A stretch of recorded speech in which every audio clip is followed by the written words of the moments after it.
নমস্কার দর্শক বন্ধু, আজকে আমি ছোট্ট একটা ব্লগ নিয়ে চলে আসলাম তোমাদের কাছে গোমাতাদেরকে নিয়ে। তো তোমরা ভিডিওটা অবশ্যই দেখতে থাকবে। আজকে এদেরকে নিয়ে একটা কথা বলবো। এরা অবলা জীব, এদের দেখার মতন ঠিক মতন কেউ নেই।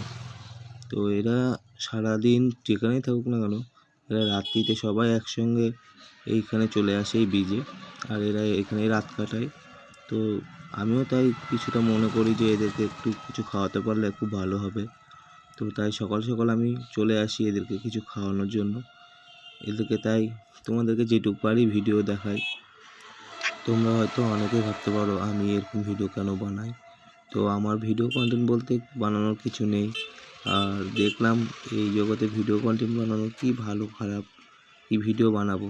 তো এদেরকে নিয়ে যদি কিছু ভিডিও বানাতে পারি, এদেরকে যদি একটু ভালোবাসতে পারি, এদেরকে একটু যদি সেবা করতে পারি, তো আমার মনটা খুবই ভালো লাগবে এবং তোমাদের কাছেও এই ভিডিওগুলো পৌঁছাবে। তোমরাও হয়তো দেখে এদেরকে কিছুটা সাহায্য করবে, এদেরকে সেবা করবে। আর তোমরা সকলেই জানো যে গোমাতার মধ্যে 33 কোটি দেবদেবী বাস করে। তো এদেরকে সকালে একটু সেবা করাতে পারলে 33 কোটি দেবদেবী সেবা করানো হয়ে যায়। তো তাই বলে আমি সেবা করাতে চলে আসি সকালবেলা করে, সামান্য একটু বেড রুটি নিয়ে। তোমরা এর আগেও দেখেছিলে যে সাদা গরুটা আর লাল গরুটা আমার পিছ ছাড়ছিল না।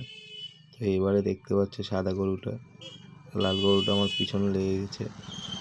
তো এরা আমার পিছ ছাড়বে না। বাকি অনেক কয়জন আছে, সবাইকে দিতে হবে। আমি তো বেশি নিয়ে আসতে পারি না, সামান্য করে নিয়ে আসি, সবাইকে দিই।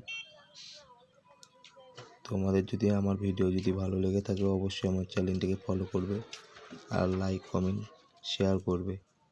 সবাইকে অনেক ধন্যবাদ আর সবাই ভালো থাকবে।